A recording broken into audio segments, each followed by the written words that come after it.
বাংলাদেশ কল্যাণ রাষ্ট্র কায়েম করতে চায়। এই কল্যাণ রাষ্ট্র কায়েমের জন্য কোরআনের সমাজ করতে লাগছিল। তখন ওখান থেকে দেখতে পাই সিটি মার্কেটের পাশে যে ওভারব্রিজটা আছে, ওভারব্রিজের পরে ও কিছু ছাত্ররা ওর সাথে যে চেয়েছিলাম অধিকার হয়ে গেলাম রাজাকার শিক্ষা নামেদা, এই ফিরিস্তার উন্নত মর্যাদা লাভ করতে পারবে। এই ধরনের বিধি বিধানই হচ্ছে মহাগ্রন্থ আল কুরআন। কিভাবে সম্মানিত করতে হয়, কিভাবে মর্যাদা দিতে হয়, আমি সবাইকে সেলুট জানাই বাংলাদেশ জামাত ইসলামীকে। আমি এই রমজান মাসে বেশ কিছু ইফতার মাহফিলে আমার হুজুরে টেলিফোন করে আবার কয়েকটার কাছে বলে যে এখানে কিছু গোলাগুলি হয়েছে, পুলিশে পাই গেছে কিনা। তখন মাদ্রাসা হুজুরা বলে না যে সাত আমাদের গুলি লাগছে।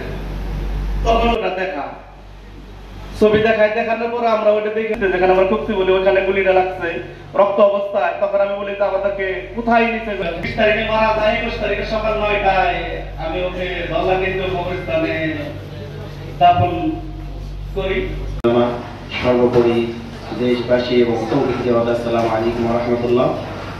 আমরা আজকে আপনাদের এই উপস্থিতিতে আমি 25 বছর ধরে মানিকগঞ্জে বহু জায়গায় ব্যানারে দেখবেন, আপনি ইয়েতে দেখবেন, আমি সব জায়গায় আমার পত্রিকা আছে গণচেতনা। আমি একটা জিনিসে প্রচার করতাম যে সন্ত্রাস, চাঁদাবাজি, ঘুষ, দুর্নীতি, লুটপাটের রাজনীতির বিরুদ্ধে আসুন ঐক্য।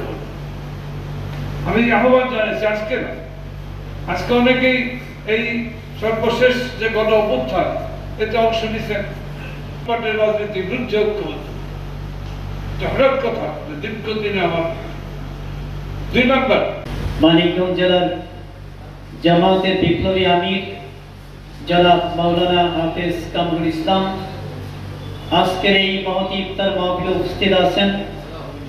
মানিকগঞ্জ জেলা সহ বিভিন্ন রাজনৈতিক, সামাজিক, সাংস্কৃতিক দলের সম্মানিত নেতৃবৃন্দ এমনকি জাতীয় নেতৃবৃন্দ এখানে উপস্থিত আছেন। আমার বড় ভাই, একেবারে 91 সনের রানিং মেট, বিশিষ্ট মুক্তিযোদ্ধা। আমাদের সেই সাথে ঈদের জন্য এরপরে শহীদ সাদ মাহমুদ খান, তার পিতা মোহাম্মদ, এই জন্য আপনাদেরকে ধন্যবাদ জানাচ্ছি।